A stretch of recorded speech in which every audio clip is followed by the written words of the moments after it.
আপনারা দেখছেন ২১শে টেলিভিশন।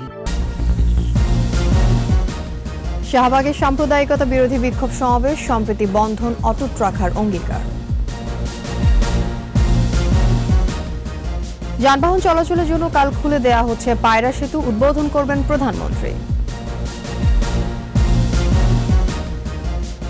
মিয়ানমারের উত্তরাঞ্চলে নতুন করে সেনা মোতায়েন, ফের মানবিক বিপর্যয়ের আশঙ্কা জাতিসংঘের।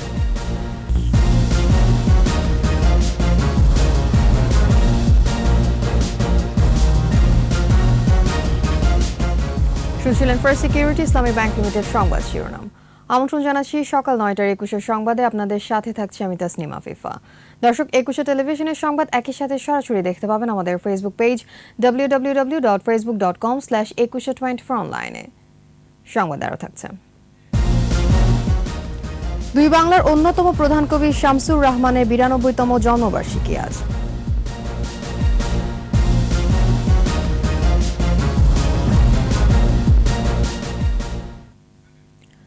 সাম্প্রদায়িক হামলার প্রতিবাদে রাজধানীর শাহবাগে গণ অনশন, অবস্থান ও বিক্ষোভ কর্মসূচি পালন করছে হিন্দু, বৌদ্ধ, খ্রিস্টান ঐক্য পরিষদ। দুর্গাপূজায় দেশে বিভিন্ন স্থানে প্রতিমা, মন্দির ভাঙচুর ও সংখ্যালঘু সম্প্রদায়ের উপর হামলা, অগ্নিসংযোগ ও হত্যাকাণ্ডের প্রতিবাদে ভোর থেকে এই কর্মসূচি শুরু হয়। সমাবেশে বক্তারা বলেন, সাম্প্রদায়িক গোষ্ঠীর আস্ফালনে স্বাধীনতার চেতনা বিপন্ন হচ্ছে। ঐক্যবদ্ধ হয়ে এই অপশক্তি বিরুদ্ধে রুখে দাঁড়ানোর আহ্বান জানান তারা।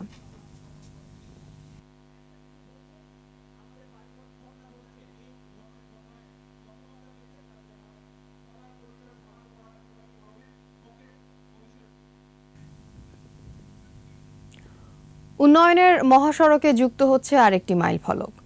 পটুয়াখালীতে দেশের ৪র্থতম দীর্ঘ পায়রা সেতু যান চলাচলের জন্য খুলে দেওয়া হচ্ছে আগামীকাল। সেতুটি চালু হলে বরিশাল, খুলনা ও রাজশাহী বিভাগের সাথে পর্যটন নগরী কুয়াকাটা পর্যন্ত সড়ক পথ হবে ফেরিবিহীন। সেতুটির উদ্বোধন করবেন প্রধানমন্ত্রী শেখ হাসিনা। পটুয়াখালী প্রতিনিধির রিপোর্ট জানাচ্ছেন মাসুম আল ইসলাম। পায়রা নদীর বুকে ৪ লেনের লেবুখালী পায়রা সেতু। পটুয়াখালী বরিশাল মহাসড়কের লেবুখালী পয়েন্টে সেতুটি নির্মাণ প্রকল্প একনেকে অনুমোদন পায় ২০১২ সালে। নকশা জটিলতায় দীর্ঘ সময় কাজ বন্ধ থাকলেও নির্মাণযজ্ঞ শেষ করে এখন যান চলাচলের জন্য প্রস্তুত এই সেতু। দ্বিতীয় কর্ণফুলী সেতুর আদলে করা প্রায় ১.৫ কিলোমিটার দৈর্ঘ্য ও ২০ মিটার প্রস্থের সেতুর মাঝ বরাবর একটিমাত্র পিলার বসানোর ফলে নদীর গতিপথ থাকবে সচল। দুই পারে প্রায় ৭ কিলোমিটার সংযোগ সড়ক ও আধুনিক টোল প্লাজা রয়েছে। সেতুটি চালু হলে এর কোনো সমস্যা হচ্ছে কিনা তার নির্ণয়ে রয়েছে ব্রিজ হেলথ মনিটরিং সিস্টেম। সেতুটির জন্য প্রধানমন্ত্রী শেখ হাসিনার প্রতি কৃতজ্ঞতা জানিয়েছে দক্ষিণাঞ্চলের মানুষ।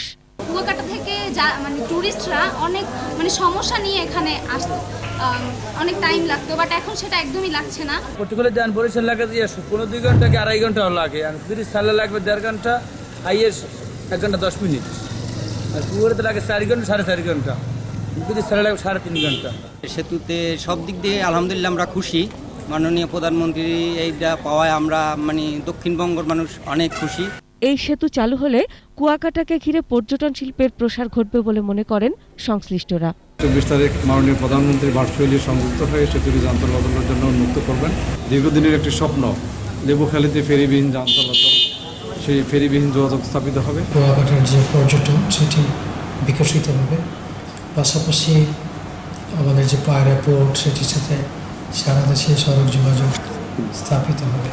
১,৪৪৭ কোটি টাকা ব্যয়ে ২০১৬ সালের ২৪ জুলাই সেতুটির নির্মাণ কাজ শুরু করে চীনের ঠিকাদারি প্রতিষ্ঠান Longjian road and bridge company. Masum Al Islam, ২১শে টেলিভিশন। গ্যাস্ট্রিক নেই এমন মানুষের সংখ্যা বোধহয় নেহায়েত কম। চাহিদা বাড়ায় তাই টং দোকানেও মেলে এই ব্যাধির ওষুধ। বাজার ভর্তি মেয়াদোত্তীর্ণর ভেজালে। গাঁটের টাকা খরচ করে ওষুধ মনে করে তাহলে কি খাচ্ছে মানুষ? বাকিটা জানুন মোহাম্মদ নুরুন নবীর অনুসন্ধানে। ওষুধ শিল্পে বাংলাদেশের এখন বেশ সুনাম। প্রায় ৩৫০ জাতের ওষুধ রপ্তানি হচ্ছে ১৬০টি দেশে। খোঁজা হচ্ছে নয়া মার্কেট। সাকুল্যে ওষুধের বাজার এখন টাকার অঙ্কে ২৭,০০০ কোটি। বাজারে যে ওষুধ বিক্রি হচ্ছে তার 38 ভাগই খাদ্যাভ্যাসের সঙ্গে সম্পৃক্ত। চাহিদার তুলনায় যোগানের কমতি থাকায় প্রতিটি কোম্পানি এক বা একাধিক পেপটিক আলসারের ওষুধ বাজারে এনেছে। বছর শেষে শুধু গ্যাস্ট্রিকের ওষুধের চাহিদা বেড়েছে 15%। এই 27,000 কোটি টাকার মধ্যে 4,000 কোটি টাকার কিন্তু এন্টিআলসারিন বিক্রি হয়, যেটাকে আমরা গ্যাসের ওষুধ হিসেবে জানি। ইসওমেপ্রাজল, সেটা টোটাল মার্কেটের 50%, অর্থাৎ 2,000 কোটি টাকা বিক্রি হচ্ছে একটা মলিকুল প্রতি বছরে। সব কোম্পানিগুলো সেখানে ফোকাস করছে, প্রতি বছর প্রায় 15 থেকে 16% হারে গ্রো করছে। রাজধানীর পরিবাগে একটি হাসপাতালের সামনে কথা হয় বিক্রয় প্রতিনিধিদের সঙ্গে। জানালেন দিন দিন কিভাবে বাড়ছে ওমিপ্রাজল, ইসোমিপ্রাজল সহ এই জাতের ওষুধের চাহিদা। আমরা ডক্টরদেরকে চুজ করি এই রাবিপ্রাজলটা, প্যান্টোপ্রাজলটা, ওমিপ্রাজলটা, এটা এই পেশেন্টদের এইভাবে এই রুলসে দিতে হবে। কোন প্রোডাক্ট কখন দিতে হবে এগুলো আসলে আমরা ডক্টরকে বলে আসি। গবেষণা বলছে আপাতত ওমিপ্রাজলের গ্রহণযোগ্যতা নেই, উৎপাদন থেমে নেই। তারপরও ইসোমিপ্রাজলের মার্কেটটা একটু বেশি, তারপরে ওমিপ্রাজলের মার্কেটটা। বিদেশি র ম্যাটেরিয়ালসের কাজটা একটু ভালো বেটার করবেই। বাংলাদেশে কিছু আছে এগুলো কিন্তু অতটা ভালো কাজ করে না। গ্যাসের ওষুধ ওভার দ্য কাউন্টার বা ওটিসি ভুক্ত বলে ব্যবস্থাপত্রের প্রয়োজন হয় না। দেহের জন্য অপ্রয়োজনীয় হলেও হরহামেশা গ্যাস্ট্রিকের ওষুধ লিখে দিচ্ছেন চিকিৎসকরা। ট্রান্সফার্মার মতো দোকানে আমি 55 টাকা নিচে নিতে পারি না, তো বাজারে আমি ছোলা বাজারে 40 টাকা কিনি, নিশ্চয় এটা নকল বা ভেজাল কিছু তার ঘটছেই। বাট যে ক্রেতা তাকে কিন্তু সচেতন এখানে থাকতে হবে। আসল আর ভেজাল ওষুধ দেখতে একই রকম, কোম্পানি থেকে সরাসরি কিনলে আসল পাবার সম্ভাবনা থাকে। এই যে আউটলুকিংটা, এই যে ব্লিস্টার প্যাকটা, এলো যে ব্লিস্টারে যে একটা প্যাকেটিং করা আছে এখানে হাতে ধরলে তো একটা প্রিমিয়াম ফিল হয়। আবার লেখার যে একটা ব্যাপার আছে, আবার এই যে এখানে অ্যাম্বোস করে খোদাই করে যে date, expiry date, manufacturing date এবং বেচের নাম্বারটা লেখা আছে, যারা গোপনে বানাচ্ছে বাসার মধ্যে তাদের না এরকম জিনিসটা এক্স্যাক্টলি তারা দিতে পারে না। মিট ফুডে অনেক অসাধু ব্যবসায়িক আছে যারা খারাপ ঔষধ বিক্রি করছে, এগুলো মাঝে সাঝে কোনো ফার্মেসিতেও পাওয়া যাচ্ছে, যেগুলো আমাদের জীবনে অনেক ঝুঁকি বয়ে আনছে। কথা হচ্ছিল মানিকগঞ্জের পাড়াগ্রামের এক ফার্মেসি মালিকের সাথে। তার মতো অনেক বিক্রেতাই সস্তা দামে ওষুধ কেনেন ঢাকার মিটফুড মার্কেট থেকে, যেখানে কোম্পানির চেয়ে অনেক কম দামে গ্যাস্ট্রিকের ওষুধ মেলে। মিটফুড থেকে আনলে ওই ওষুধটাই 16 টাকা কম পাচ্ছে। যুক্তরাষ্ট্র ভিত্তিক বহুজাতিক প্রতিষ্ঠান IQVIR এর তথ্য বলছে বেশি বিক্রি হওয়া 10 ওষুধের মধ্যে গ্যাস্ট্রোনমিক্যাল আছে 6টি, বাকিগুলো অ্যান্টিবায়োটিক, প্যারাসিটামল আর ইনসুলিন। এই 17 কোটি 18 কোটি মানুষের দেশে 73% লোক খালি এইসব গ্যাস্ট্রিকের ওষুধ খায়, তাহলে বুঝতেই পারেন যে সমস্যাটা কত ব্যাপক। সবচাইতে বেশি ওষুধ বিক্রি হচ্ছে আপনার এই ওমিপ্রাজল, রেনিটিডিন, এসোমিপ্রাজল, প্যান্টোপ্রাজল, এই সমস্ত ওষুধগুলো। কিছু কিছু ফার্মাসিউটিক্যাল কোম্পানি অনেকের টোটাল সেলসের 1/3 কিংবা 1/4 কামস ফ্রম এন্টিআলসারিন। মোহাম্মদ নুরুন নবী, 21 টেলিভিশন, ঢাকা। মিয়ানমার প্রসঙ্গ। মিয়ানমারের উত্তরাঞ্চলে নতুন করে সেনা সমাবেশের খবরে উদ্বেগ প্রকাশ করেছে জাতিসংঘ। এতে মানবিক বিপর্যয়ের আশঙ্কা করছে সংস্থাটি। এদিকে ছেড়ে দেয়া বন্দীদের ফের আটকের অভিযোগ উঠেছে সামরিক জান্তার বিরুদ্ধে। আরও জানাচ্ছেন আজহারুল ইসলাম। জাতিগত সহিংসতার শিকার প্রায় 7 লাখ রোহিঙ্গাকে দেশ ছাড়া করে মিয়ানমারের সরকার। গণতান্ত্রিক সরকারকে হটিয়ে ক্ষমতা দখল করা সেনাবাহিনীর বিরুদ্ধে হত্যাকাণ্ড, ধর্ষণ, পুরো গ্রাম জ্বালিয়ে দেওয়ার মতো অভিযোগ ওঠে। এবার দেশটির উত্তরাঞ্চলে হাজার হাজার সেনা সদস্য মোতায়েন করার খবর মিলেছে।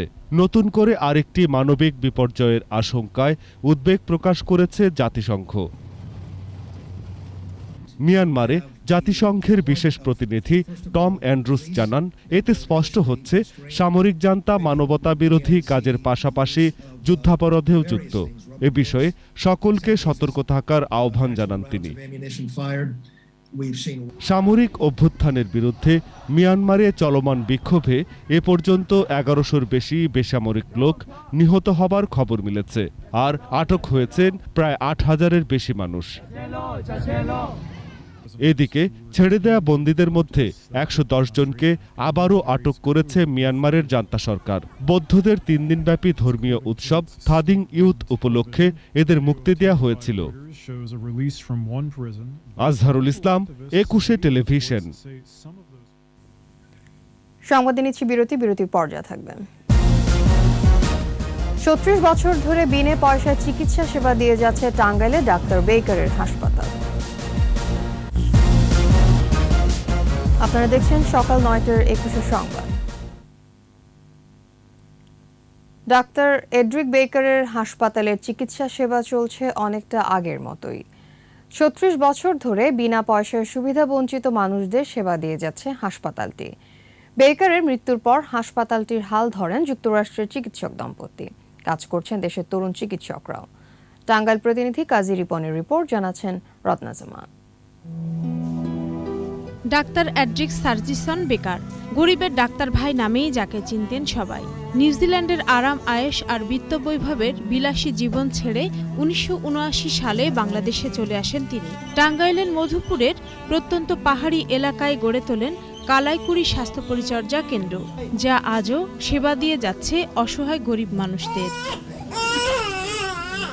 ২০১৫ সালের ১ সেপ্টেম্বর ডাক্তার ভাইয়ের মৃত্যুর পর তার গড়ে তোলা হাসপাতালের হাল ধরেন যুক্তরাষ্ট্রের চিকিৎসক দম্পতি জেন্স ও মারিন্ডি। গত বছর যুক্তরাষ্ট্রে গিয়ে করোনার কারণে আটকে পড়েন তারা, কিন্তু থেমে নেই চিকিৎসা সেবা। কতদিন থেকে? 13-14 দিন ধরে ভর্তি হয়েছি এই হাসপাতালে। খুব সুন্দর চিকিৎসা, খুব সুন্দর ভালোভাবে চিকিৎসা করে, খাওয়া দাওয়া সব কিছু সুন্দরভাবে মাগনা ফ্রি চিকিৎসা করে। হাসপাতালে বিনা পয়সায় চিকিৎসা হচ্ছে। আমার ছেলে ভর্তি আছি গতকাল থেকে, আমার ছেলে ভালো আছে। গ্রামবাসীর অনেক লোকের উপকার হয়েছে। আমার বোনের এখান থেকে অপারেশনে ভালো হয়েছে। ৪ একর জায়গায় প্রতিষ্ঠিত হাসপাতালে ২৩টি মাটির ঘর। এসব ঘরেই ডায়াবেটিস, যক্ষ্মা, মা ও শিশু, ডায়রিয়া সহ 7টি বিভাগ গড়ে উঠেছে। ডাক্তার বেকারের স্বপ্ন ও আদর্শে অনুপ্রাণিত হয়ে দেশ বিদেশের বিত্তবান মানুষ ও প্রতিষ্ঠানের অনুদানে চলছে হাসপাতালটি। এই প্রতিষ্ঠান অলাভজনক বিদায় আমাদের টাকা পয়সা নিয়ে সবসময় চ্যালেঞ্জ বা আমাদের দুশ্চিন্তা থাকতে হয়। স্বেচ্ছাশ্রম দেয়া চিকিৎসকরা বলছেন, ডাক্তার বেকারের মানব সেবার বিরল দৃষ্টান্ত নজরে আসুক সবার। অর্থবিত্তের মোহমায়ার বাধা পেরিয়ে প্রসারিত হোক সকলের সহযোগিতার হাত। সাধারণ রোগী, ডায়াবেটিস রোগী এবং টিবি রোগী সহ আমরা 100 জনের উপরে আমরা আউটডোরে স্বাস্থ্যসেবা দিয়ে থাকি। দিন এনে দিন খেতে পারে না, তাদেরকেও আমরা ওষুধ দিয়ে তাদেরকে ভর্তি রেখে, এমনও পেশেন্ট আছে 1 মাস 2 মাস ধরে আমাদের ওখানে ভর্তি থাকে। মৃত্যুর আগের বছর ২০১৪ সালে এড্রিক সার্জিসন বেকারকে নাগরিকত্ব দেয় বাংলাদেশ। কালাইকুড়ি স্বাস্থ্য পরিচর্যা কেন্দ্রের মাটিতেই চির ঘুমে শায়িত আছেন অসহায়ের বন্ধু, গরিবের ডাক্তার ভাই। রত্না সামান, 21 টেলিভিশন।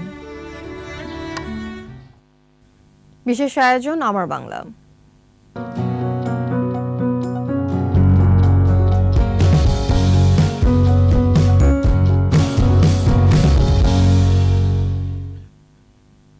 সুন্দরী কাঠের বৈঠা আর রূপসা নদীর ঘাট দুইয়ে মিলে খুলনার বটিয়াঘাটা উপজেলা। সুন্দরবন কেটে গড়ে ওঠা বসতিতে 1860 সালে ছিল নৌ পুলিশ ক্যাম্প। বটিয়াঘাটা থানা হয়েছিল 1892 সালে।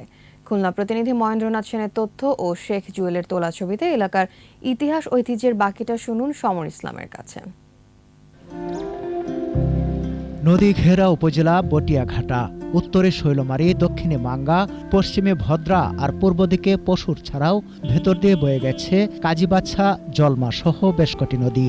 উপজেলার আয়তন 235.32 বর্গ কিলোমিটার, লোকসংখ্যা 2 লাখের অধিক। জেলা সদর থেকে বটিয়াঘাটার দূরত্ব মাত্র 10 কিলোমিটার। 1983 সালের 15 এপ্রিল এটি থানা থেকে উপজেলা হয়। মোট ইউনিয়ন 7টি, গ্রামের সংখ্যা 172। ডিগ্রি কলেজ 2টি, 4টি উচ্চ মাধ্যমিক ও 1টি কারিগরি কলেজ সহ উপজেলায় শিক্ষা প্রতিষ্ঠানের সংখ্যা 150। শিক্ষার হার 54.90%।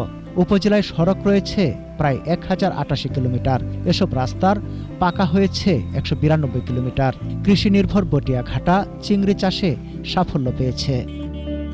স্থানীয় সরকার শক্তিশালী হলে এবং সঠিক পদক্ষেপ গ্রহণ করলে উপজেলার উন্নয়ন বেগবান হয় বলে মনে করেন বাসিন্দারা।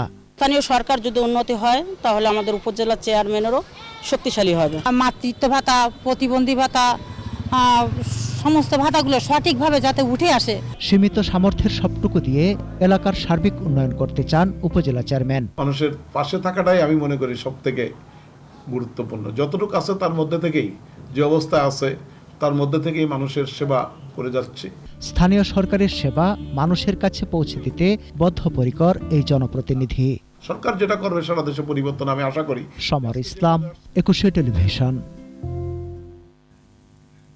আবারও নিচ্ছি বিরতি, ফিরে সেজে থাকবে।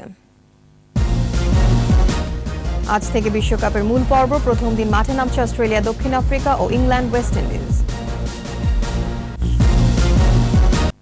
শেষ করব কবি শামসুর রহমানের জন্মদিনের খবর দিয়ে। কবি শামসুর রহমানের 92তম জন্মবার্ষিকী আজ। বাংলা কবিতার অগ্রযাত্রায় যার অবদান বৈশিষ্ট্যপূর্ণ এবং স্মরণীয়। কবির বহুমাত্রিক জীবন আর ছন্দবদ্ধ কাব্য সম্ভারের বাকিটা জানাচ্ছেন আদিত্য মামুন। স্বাধীনতা তুমি শহীদ মিনারে, অমর 21শে ফেব্রুয়ারির উজ্জ্বল সভা। শামসুর রহমান বাংলা ভাষার প্রধান কবিদের অন্যতম। নাগরিক কবি হিসাবে বিশিষ্ট হয়েছিলেন তিনি। আসাদের ষাট, স্বাধীনতা তুমি কিংবা নূর হোসেনের মতো অনেক কবিতা আজও অনুপ্রেরণা জাগায়। জাগরণ আর দ্রোহে কথা বলে ওঠে প্রতিবাদী হাজারো বুক। 1929 সালে পুরান ঢাকায় কবির জন্ম। সাংবাদিকতা তার প্রথম পেশা। 1949 সালে প্রথম কবিতা প্রকাশের পর হতে দুই বাংলায় জনপ্রিয় হন শামসুর রহমান। কাব্যগ্রন্থের সংখ্যা 64টি। শামসুর রহমান লিখেছেন 4টি উপন্যাসও, অনুবাদ করেছেন বিশ্ব সাহিত্যের নানা রচনা। তার লেখা কবিতা প্রবল শক্তি জুগিয়েছিল মহান মুক্তিযুদ্ধেও।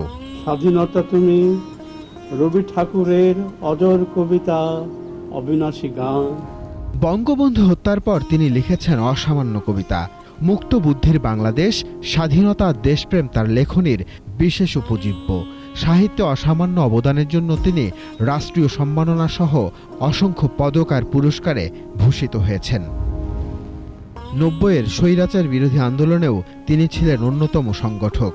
ছিলেন বাংলা একাডেমির সভাপতি। জাতীয় কবিতা পরিষদের মাধ্যমে সংগঠিত আন্দোলনে কবিতাকে ব্যবহার করেছেন সংগ্রামের হাতিয়ার হিসাবে। যারা ডুগডুগি বাজিয়ে যখন ইচ্ছে গণতন্ত্রকে বাদর নাচ নাচায়, তাদের পাকা ধানে মই দেয় আমার কবিতা। 2006 সালে অনন্ত যাত্রার প্রাক মুহূর্ত পর্যন্ত সাহিত্য রচনা করেছেন তিনি। সর্বোপরি কবি শামসুর রহমান বাঙালি নবচেতনা ও কবিতার একটি বিশিষ্ট প্রতিষ্ঠান। আদিত্য মামুন, একুশে টেলিভিশন, ঢাকা। শেষ করছি সকাল 9টার 21 সংবাদ। যাবার আগে ফার্স্ট সিকিউরিটি ইসলামী ব্যাংক লিমিটেড সংবাদ শিরোনামগুলো আরও একবার। শাহবাগে সাম্প্রদায়িকতা বিরোধী বিক্ষোভ সমাবেশ, সম্প্রীতির বন্ধন অটুট রাখার অঙ্গীকার। যানবাহন চলাচলের জন্য কাল খুলে দেয়া হচ্ছে পায়রা সেতু, উদ্বোধন করবেন প্রধানমন্ত্রী। মিয়ানমারের উত্তরাঞ্চলে নতুন করে সেনা মোতায়েন, ফের মানবিক বিপর্যয়ের আশঙ্কা জাতিসংঘের।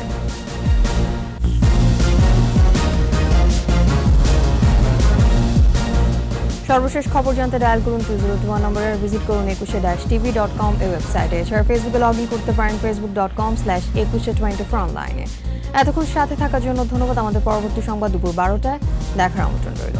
স্বাস্থ্যবিধি মেনে চলুন, নিরাপদে থাকুন, 21-এর সাথে থাকুন।